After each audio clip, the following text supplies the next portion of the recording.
Bonjour à tous, je suis Cyrix1995 et je vous souhaite la bienvenue dans une nouvelle vidéo IRL où on va faire le tour d'un petit objet que j'ai dans ma collection de trucs débiles que j'adore acheter pour passer le temps. Il s'agit d'un ordinateur, comme vous le voyez en face. Vous connaissez sûrement cet ordinateur, on le voit encore beaucoup aujourd'hui. Alors, peut-être pas ce modèle précisément, mais cette gamme de modèles. Il s'agit d'un Macintosh, plus précisément un Macintosh classique. Alors, qu'est-ce que c'est pour ceux qui sont les plus jeunes et qui n'ont pas connu? Enfin, cela dit, je dis ça, mais moi, j'ai pas bien connu non plus, hein. Même pour moi, c'est vieux. Euh, c'est tout simplement l'ancêtre de notre iMac actuel. C'était le grand ordinateur phare d'Apple de la fin des années 80 jusqu'au début des années 90.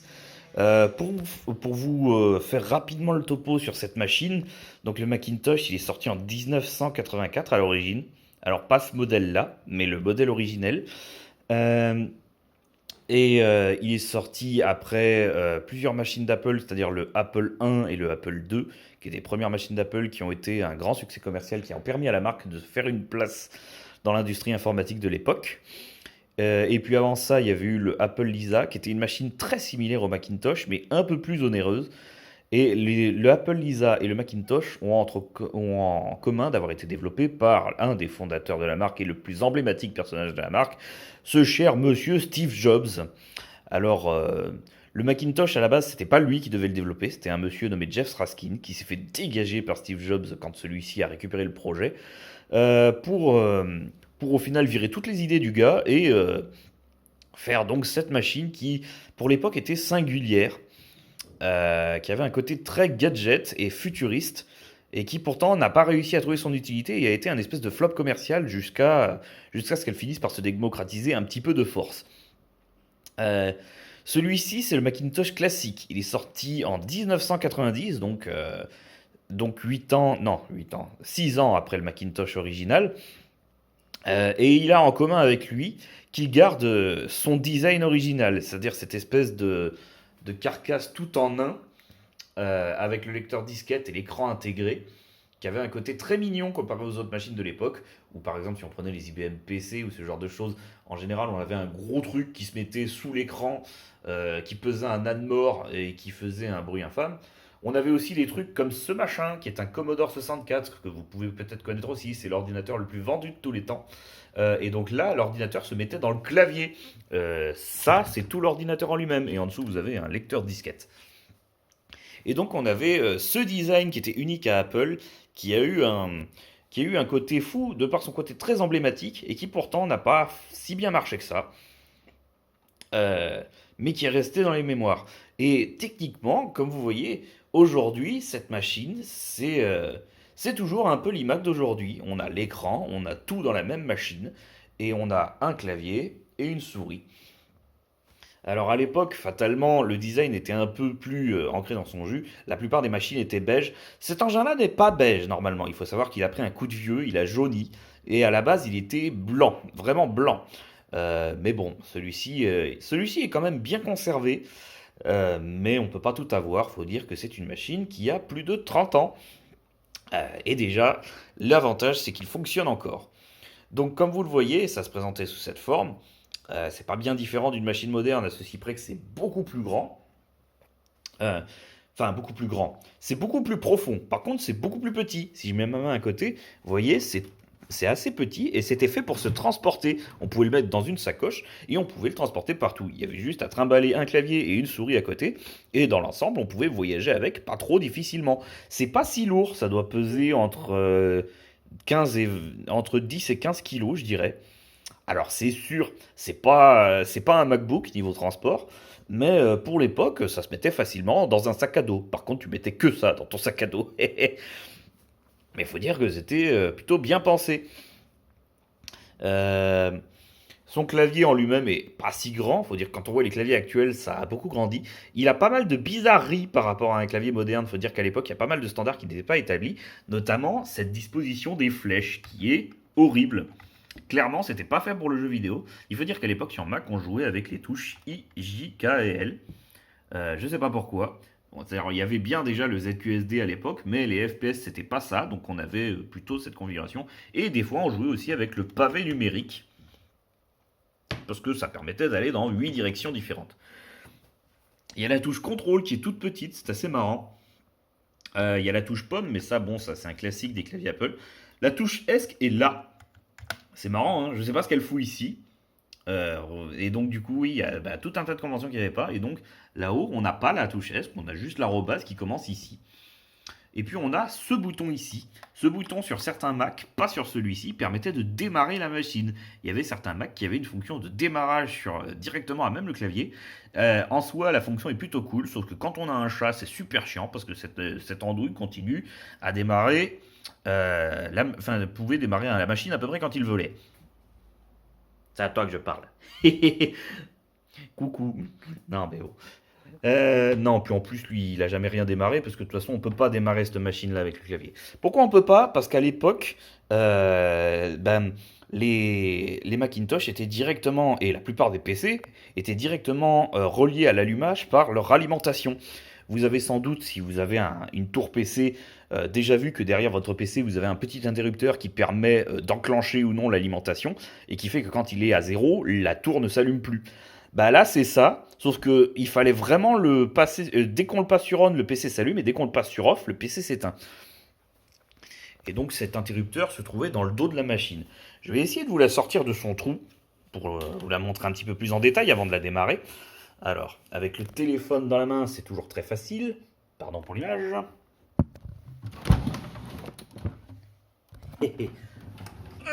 Voilà, je l'ai. Donc, ouais, non, c'est pas super. Faut dire que, ouais, je vais débrancher le câble d'alimentation. Voilà. Et voilà le dos de la machine. Alors, vous voyez l'alimentation ici. Donc, vous voyez cet interrupteur qui permet de le démarrer. On avait une grille d'aération parce que cette machine était évidemment ventilée. Le premier Macintosh n'était pas ventilé, ce qui fait qu'il pouvait avoir des problèmes de surchauffe. Et Steve Jobs détestait les ventilateurs. Ça faisait du bruit, c'est chiant, voilà, machin. Et il aimait faire des machines qui n'en avaient pas. Il en a fait plein dans sa carrière. Il y a eu le Power Mac G4 Cube, il y a eu le premier Macintosh, il y a eu le MacBook Air. Le truc, c'est que dans certains cas, les ventilateurs, c'est quand même bien utile. Alors là, vous avez les prises. Alors ça n'a rien à voir avec les prises que vous connaissez. Il y a cette prise noire là-bas qu'on appelait l'ADB, Apple Desktop Bus, qui servait à brancher le clavier et la souris. Il n'y a qu'une prise de brancher, parce que comme vous avez vu sur le clavier, la prise noire elle arrive là, et la souris elle part de l'autre côté.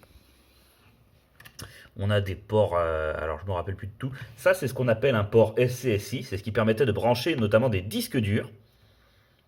C'est un peu l'ancêtre, c'est pas l'ancêtre de l'USB, parce que justement, la caractéristique de l'USB, c'est que ça pouvait permettre de faire plusieurs choses différentes. L'USB, c'est Universal Serial Bus, donc c'est universel. À l'époque, un port était toujours dédié à une chose précise. Alors là, je sais pas ce que c'est, ça doit être la flèche, elle représente la souris, donc ça peut être... Non. Ah non, c'est un lecteur disquette, pardon. C'était pour brancher un lecteur disquette externe. Et là, vous avez les prises modem. Là, c'est le haut-parleur, hein, c'est un bon vieux jack que vous connaissez. Mais donc là, on a des prises modem qui permettaient de connecter la machine à Internet. Parce que oui, on pouvait déjà se connecter sur ce genre de machine. Bon, c'était pas fou, hein, parce que vous allez voir, c'est un veau ce machin-là.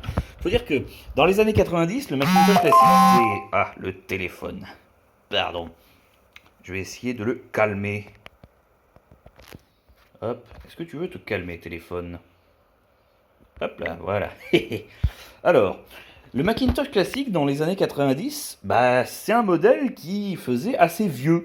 Apple a plus ou moins ressorti une édition d'un vieux modèle pour qu'il soit pas cher. Et il faut dire qu'il était pas cher, parce que à l'époque, dans la gamme, il y avait le Macintosh 2 et le Macintosh Quadra qui était très cher. Je crois qu'il coûtait plusieurs milliers de dollars.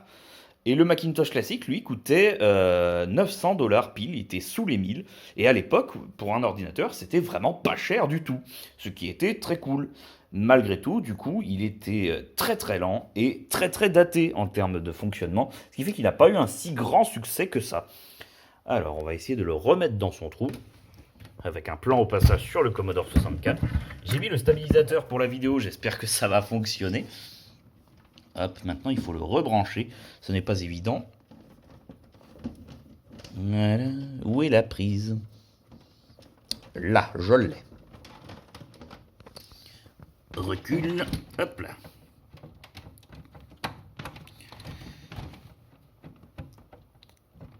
Hop, hop là. Et il y a ce machin qui est tombé. Machin pour faire de la musique. Euh, voilà, il est retourné à sa place. Et donc, comment ce genre de machin fonctionnait? À l'époque, on pouvait avoir un disque dur déjà. Alors vous savez sans doute, vous trouvez ça sans doute aberrant pour ceux qui connaissent que l'informatique moderne. Toutes les machines modernes ont un disque dur. Ils n'ont même plus de disque mécanique, ils ont des SSD maintenant. Mais à cette époque-là, on n'était pas forcé d'en avoir un, et quand on n'en avait pas, on utilisait des disquettes. On utilisait même des disquettes avec un disque dur, mais on pouvait avoir des disquettes qui avaient tout directement d'installé dedans, et l'ordinateur démarrait sur la disquette. Celui-ci, c'est pas le cas, parce que celui-ci, il a une petite option spéciale. Il possède un système en ROM. Globalement, pour simplifier, il possède à l'intérieur de sa carte mère une version basique de son système qui lui permet de démarrer sur un système quelle que soit sa configuration, qu'il y ait un disque dur ou une disquette dedans.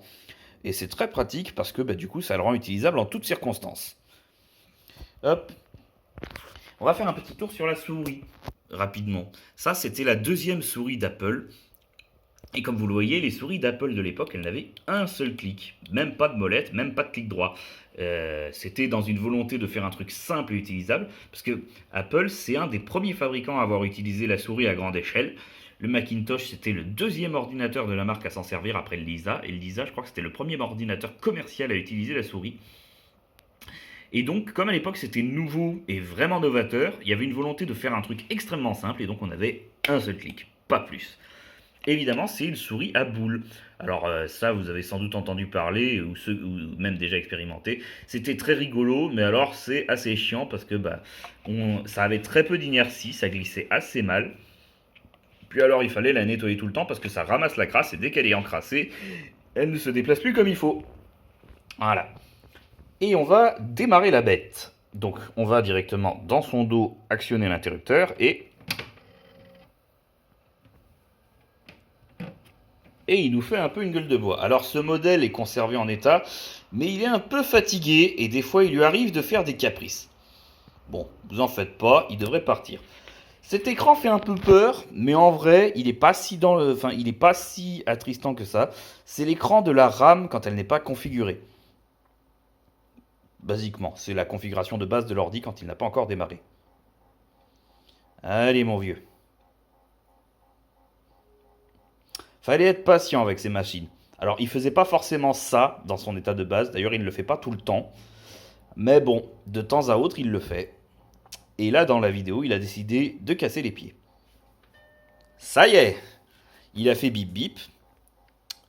Bon, l'écran tremblote un peu. Ça, c'est dû à un problème de circuit de haute tension. Ne vous inquiétez pas, il devrait se calmer. Voilà. L'écran de démarrage s'affiche. Il affiche son écran de bienvenue. Et il charge son bureau. Hop, il va se stabiliser progressivement. Comme vous voyez, l'écran se calme. Alors, vous avez des artefacts qui apparaissent sur l'écran. C'est dû au fait qu'on filme un écran cathodique. Un écran cathodique, c'est un écran qui est un peu particulier parce qu'à un instant T, ça n'affiche pas une image, ça affiche un point. Et donc, nous, notre œil humain, grâce à sa persistance rétinienne, il n'a pas tellement de soucis et il voit une image dans sa globalité. La caméra, elle a un peu plus de mal parce qu'en fonction des moments où elle tape, où elle filme sa frame, l'écran n'affiche pas toute l'image et donc elle a cette espèce de volet noir qui va et qui vient, qui est dû à sa différence de synchronisation. On peut éviter ce phénomène en synchronisant les deux, la caméra et l'écran. Le problème, c'est que ma caméra, elle tourne à 60 fps, alors que l'écran, lui, il tourne à 50 fps.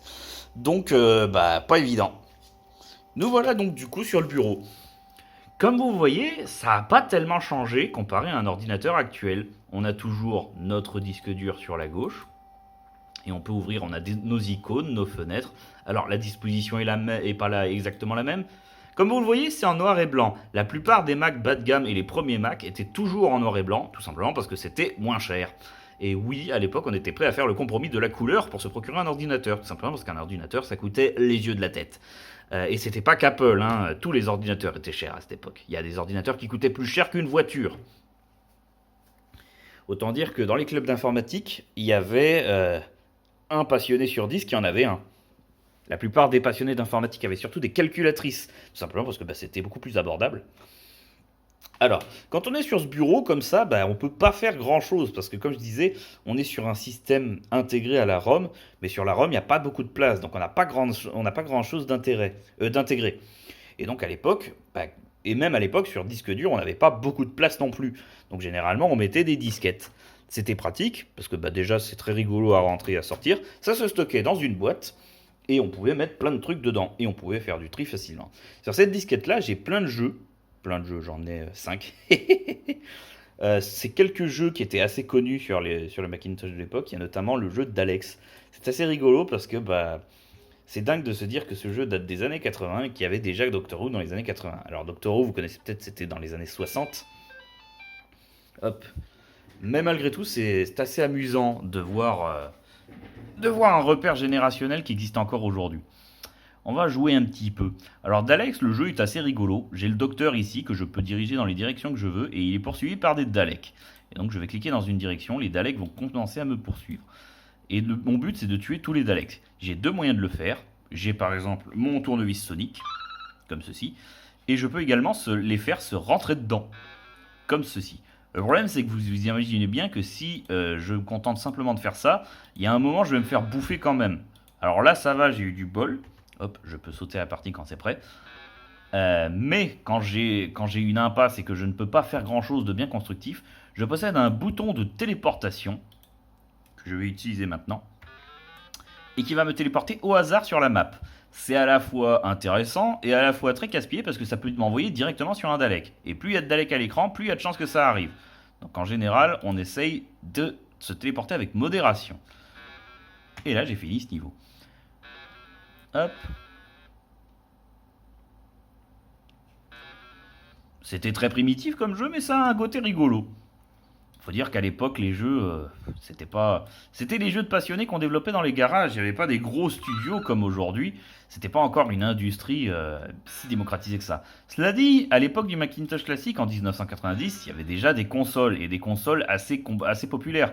Il y avait déjà la NES qui était sortie depuis quelques années et la SNES se préparait à sortir. Et il y avait déjà la Mega Drive aussi.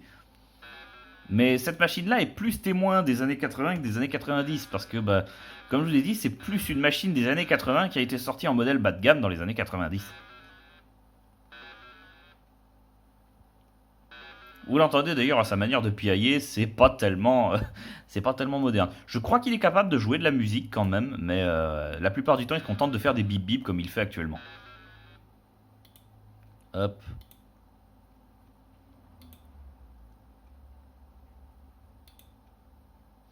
En tout cas, comme vous le voyez, il marche très bien. Il a un peu râlé au début, mais il a fini par se calmer. Hop. Par contre, c'est le chat qui ne se calme pas là. Dis, faut se calmer, petit chat. Là, je suis mal en point. J'espère que... Bon. Évidemment, j'aime pas me téléporter parce que c'est toujours très risqué. Ah merde, je me suis gouré. Voilà, c'était une partie de Dalek. En plus, je sauvegarde mon nom. Alors, il sauvegarde pas les high scores. Il pourrait, hein, parce qu'on peut sauvegarder sur une disquette, mais ce jeu ne le fait pas. Je ne sais pas pourquoi. Hop. Dans les autres jeux rigolos que j'ai sur cette machine et que je peux vous montrer rapidement, hop, il y a un pendu. Un pendu en anglais. La plupart des jeux étaient en anglais, évidemment. Le système est également en anglais. Pourtant, c'est drôle, hein, parce que sur cette machine, j'ai un clavier AZERTY. On pouvait installer un système français. Mais, bah, j'ai pas ce qu'il faut. Le système ROM, lui, il est forcément en anglais. Hop, un E. Oh purée, ça commence bien. R. Alors en général, c'est bien de commencer par les voyelles, sauf que j'ai oublié que le A c'est un Q parce qu'on est en QWERTY. Merde.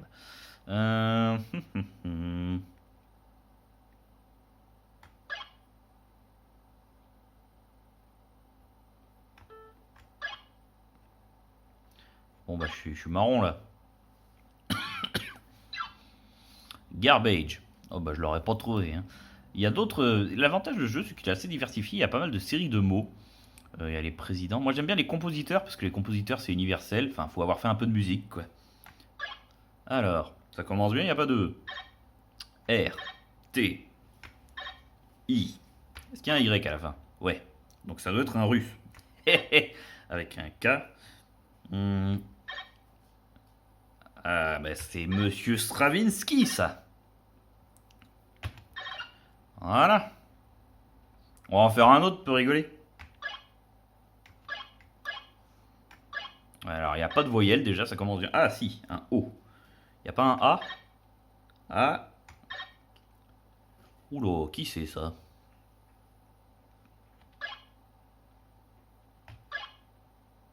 Ah, je veux pas le trouver celui-là. Oula, je connais pas du tout ça. Odali. Essayons d'être cohérents. Podali, je pense pas. Kodali, je pense pas. Godali, je pense pas. Jodali? Non, raté. C'était qui? Kodali. Eh ben, je ne connaissais pas. Allez, on va essayer d'en faire un dernier pour trouver. Pas se quitter sur une défaite. Attends, c'est pas le même? Eh si, il m'a ressorti le même. N'importe quoi, toi. Ah, il me l'avait jamais fait de me ressortir le même aussi vite. Enfin bon. Voilà, il y avait quand même moyen de s'amuser. Alors ce genre de machine, c'était pas tellement des machines de jeu. Il y avait des jeux, il y avait même des jeux très sympas dessus. Mais c'était beaucoup plus fait pour... pas tant que ça pour le travail non plus, c'était plus... c'est ça le problème du Macintosh à ses débuts, c'est qu'il n'avait pas vraiment d'utilité. Il était capable de montrer plein de choses cool, il avait un logiciel de dessin, il avait un logiciel de 3D, il avait un logiciel de synthèse vocale, mais dans les faits, il servait un peu à rien. Alors sa première révolution, c'est qu'il a révolutionné la mise en page et la conception de documents assistés par ordinateur. Mais c'est pas tellement ce modèle-là qu'il a fait. Et puis dans les faits, bah, ça en fera pas une machine à succès pour autant.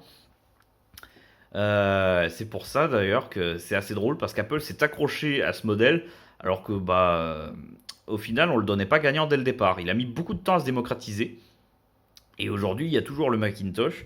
Et paradoxalement, c'est une machine qui a à la fois évolué et pas tant.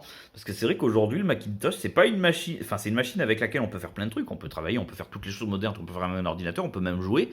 Pour autant, c'est pas une machine qui a une utilité claire et définie, un peu comme à l'époque. C'est une machine qui n'a jamais vraiment divergé de ses intentions originelles, qui était d'impressionner le public et de révolutionner le monde. Et le chat, tu fais encore des bêtises. Il faut se calmer.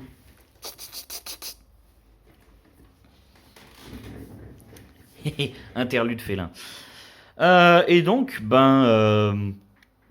je pense qu'on a fait le tour. On va quand même l'éteindre parce que l'éteindre est assez intéressant. Hop. Alors, quand il s'éteint, il fait tout un tas de choses. Déjà, il éjecte sa disquette, ce qui est plutôt pratique. Et comme vous voyez, maintenant, il annonce qu'on peut l'éteindre en toute sécurité. Pourquoi il annonce ça? Tout simplement parce que, comme je vous l'ai dit, l'extension, elle est reliée au gros interrupteur dans le dos. Et qu'il faut couper ce gros interrupteur. Lui n'est pas capable de le faire. Et si vous avez connu des très vieux systèmes Windows, comme notamment Windows 95, vous vous rappelez peut-être que les ordis faisaient ça aussi, avec notamment les fameuses lettres orange sur fond noir. Vous pouvez éteindre votre ordinateur en toute sécurité. C'était une convention de l'époque qui n'est plus existante aujourd'hui. Hop! Voilà, et on l'a éteint. Et c'était donc un petit tour d'horizon du Macintosh classique et du Macintosh de l'époque. J'espère que cette vidéo vous a plu. Je vous souhaite d'aller bien jusqu'à la prochaine vidéo et je vous dis à la prochaine. Salut!